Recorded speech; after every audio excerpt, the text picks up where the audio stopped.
पवित्रं चरितं यस्याः पवित्रं जीवनं तथा पवित्रता स्वरूपिण्यै तस्यै कुर्मो नमो नमः तस्यै कुर्मो नमो नमः तस्यै कुर्मो नमो नमः। ದಿವ್ಯತ್ರಯರಿಗೆ ಭಕ್ತಿಯಿಂದ ಪ್ರಣಾಮಗಳು.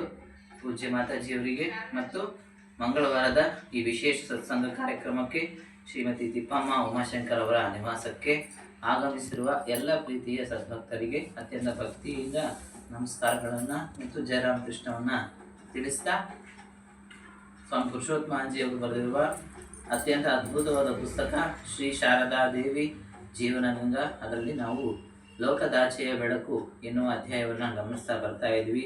ಶ್ರೀಮಾತೆಯವರು ಯಾರು, ಶ್ರೀಮಾತೆಯವರ ವ್ಯಕ್ತಿತ್ವದ ಮಹತ್ವ ಏನು ಅನ್ನುವಂಥ ವಿಷಯವನ್ನು ನಾವು, ಶ್ರೀಮಾತೆಯವರು ಸಾಕ್ಷಾತ್ ದೇವಿಯೇ ಆಗಿದ್ದರೂ ಕೂಡ ಅವರು ತೀರಾ ಸಾಮಾನ್ಯ ಮಾನವೀಯ ರೂಪದಿಂದ ಬಂದಿದ್ದಾರೆ. ನೋಡಿ, ಶ್ರೀಮಾತೆಯವರು ಸಾಕ್ಷಾತ್ ದೇವಿಯೇ ಆಗಿದ್ರು. ಈಗೆಲ್ಲ ಸಾಮಾನ್ಯವಾಗಿ ನೀವು ಸ್ತ್ರೀ ದೇವತೆಗಳನ್ನು ನೋಡಿದಾಗ ಅಲ್ಲಿ ಎಂಥದ್ದು ಒಳ್ಳೆ ಸೀರೆ ಇರ್ತದೆ, ಒಳ್ಳೆ ಒಡವೆ ಇರ್ತದೆ, ತುಂಬಾ ಅಲಂಕಾರ ಇರುತ್ತೆ. ಆದ್ರೆ ಶ್ರೀಮಾತೆಯವರು ನೋಡಿ, ಯಾರಪ್ಪ ಇವ್ರು ಯಾರು ಹಿಂಗ್ ಮುಟ್ಟಿಸಿದಾರೆ, ವೈಟ್ ಸೀರೆ ಹಾಕೊಂಡು, ಏನೂ ಇಲ್ಲ. ಅದು ಎಷ್ಟು ಸರಳ ಜೀವನ, ಸರಳ ವ್ಯಕ್ತಿತ್ವ, ಅದನ್ನ ಹೇಳ್ತಾ ಇದ್ದಾರೆ. ಶ್ರೀಮಾತೆಯವರು ಸಾಕ್ಷಾತ್ ದೇವಿಯೇ ಆಗಿದ್ದರೂ ಕೂಡ ಅವರು ತೀರಾ ಸಾಮಾನ್ಯವಾಗಿ ಸಾಮಾನ್ಯ ಸ್ತ್ರೀ. ನೀವೆಲ್ಲ ಎಷ್ಟೋ ಜನ ಅಂದ್ರೆ ಎಷ್ಟು ಇನ್ನ ಸ್ವಲ್ಪ ಚೆನ್ನಾಗಿರ್ತಾರೆ, ಆದ್ರೆ ಅದಕ್ಕಿನ್ನ ಸರಳವಾದ ವ್ಯಕ್ತಿತ್ವ ಶ್ರೀಮಾತೆಯವ್ರದ್ದು. ಅವರು ತೀರಾ ಸಾಮಾನ್ಯ ಮಾನವೀಯ ರೂಪದಿಂದ ಬಂದಿದ್ದಾರೆ. ಈಗಿರುವಾಗ ಅವರು ತಾವಾಗಿಯೇ ಕೃಪೆ ಮಾಡಿ ತಮ್ಮನ್ನ ತಿಳಿಯಗೊಡದೆ ಹೋದರೆ ಮನುಷ್ಯ ಮಾತ್ರರು ಅವರನ್ನು ಹೇಗೆ ತಾನು ತಿಳಿಯಬಲ್ಲರು? ಅಂದ್ರೆ ತಾವು ಕೃಪೆ ಮಾಡಿ ತಾವು ಯಾರು ಎನ್ನುವಂತ ವಿಷಯವನ್ನ ತಿಳಿಯಪಡಿಸಿದ್ರೆ ಮಾತ್ರ ಗೊತ್ತಾಗ್ತದೆ, ಇಲ್ಲ ಅಂದ್ರೆ ಗೊತ್ತಾಗಲ್ಲ ಅಂತ ಸ್ವಾಮಿ ಪುರುಷೋತ್ತಮಾಜಿ ಹೇಳ್ತಾ ಇದ್ದಾರೆ. ತಮ್ಮನ್ನ ತಿಳಿಯಗೊಡದೆ ಹೋದರೆ ಮನುಷ್ಯ ಮಾತ್ರರು ಅವರನ್ನ ಹೇಗೆ ತಾನು ತಿಳಿಯಕ್ಕೆ ಸಾಧ್ಯವಾಗುತ್ತೆ? ಯಾಕಂದ್ರೆ ಈಗ ಅಂತ ದೇವತೆಗಳಿಗೆ ಬಂದ್ರೆ ಗುರ್ಸೋದ್ ಕಷ್ಟ ಅಂತಂದ್ರೆ ಈ ಯಾರು ಬಿಡು ಸಾಮಾನ್ಯರು ಅನ್ನೋ ಲೆಕ್ಕಕ್ಕೆ ಜನರು ಸಾಗಾಕ್ಬಿಡ್ತಾರೆ. ಜಗನ್ಮಾತೆ ಧರೆಗಿಳಿದು ಬರುವ ಉದ್ದೇಶವೇನೆಂದರೆ ಜನರಿಗೆ ಪ್ರೇಮ ಭಕ್ತಿಯನ್ನು ತೋರಿಸಿಕೊಳ್ಳುವುದಕ್ಕೋಸ್ಕರ. ಅಂದ್ರೆ ಜಗನ್ಮಾತೆ ಯಾಕೆ ಬರ್ತಾಳೆ ಅಂತಂದ್ರೆ ಜನರಿಗೆ ಪ್ರೇಮ ಭಕ್ತಿಯನ್ನ ಕೊಡ್ಲಿಕ್ಕೆ.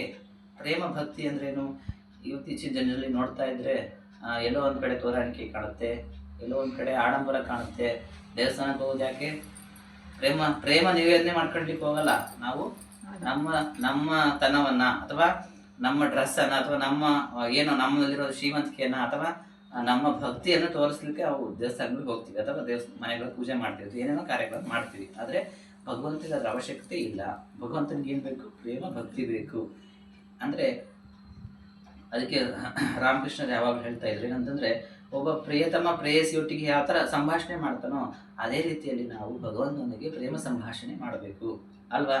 ಅವಾಗ ಭಗವಂತ ಖಂಡಿತವಾಗಿ, ಈಗ ನಾವು ಆಗ ಪ್ರಿಯತಮ ಪ್ರೇಯಸಿಯ ಜೊತೆಗೆ ಮಾತಾಡಿದಾಗ ಅವನ ಮಾತೆಗೆ ಆಕೆ ಹೆಂಗೆ ವಶಲಾಗೋಗ್ಬಿಡ್ತಾಳೋ ಹಂಗೆ ಭಗವಂತ ನಾವು ಭಗವಂತನೊಟ್ಟಿಗೆ ಆ ಥರ ಪ್ರೇಮ ನಿವೇದನೆಯನ್ನು ಮಾಡೋದ್ರಿಂದ ಅಥವಾ ಪ್ರೇಮ ಕಲಹವನ್ನ ಮಾಡೋದ್ರಿಂದ ಖಂಡಿತವಾಗಿ ಭಗವಂತನನ್ನು ನಾವು ಉಳಿಸ್ಕೋಬಹುದು ಅಂತ ಹೇಳ್ಬೋದು. ಜಗನ್ಮಾತೆ ಪ್ರೇಮ ಭಕ್ತಿಯನ್ನ ಅಂದ್ರೆ ನಾವು ಭಗವಂತನನ್ನ ಪ್ರೀತಿಯಿಂದ ಕರಿಬೇಕು ಅಂತ ಹೇಳ್ತಾರೆ. ಅದಕ್ಕೆ ಸ್ವಾಮಿ ಪುರುಷೋತ್ತಮಾಜಿ ಒಂದು ಹಾಡ್ತಾರೆ, ಬರಿದೆ ಕರೆಯೇನಿ ಬಾರದಿರುವೆ, ಬರಿದೆ ಕರೆಯೇನಿ ಬಾರದಿರುವೆ, ಪರಮ ಪ್ರೇಮದಿಂ ಕರೆದರೆ ಬರುವೆ, ಪರಮ ಪ್ರೇಮದಿಂ ಕರೆದರೆ ಬರುವೆ, ಬರಿದೆ ಕರೆ ಬಾರದಿರುವೆ, ಬರಿದೆ ಕರೆ ಬಾರದಿರುವೆ.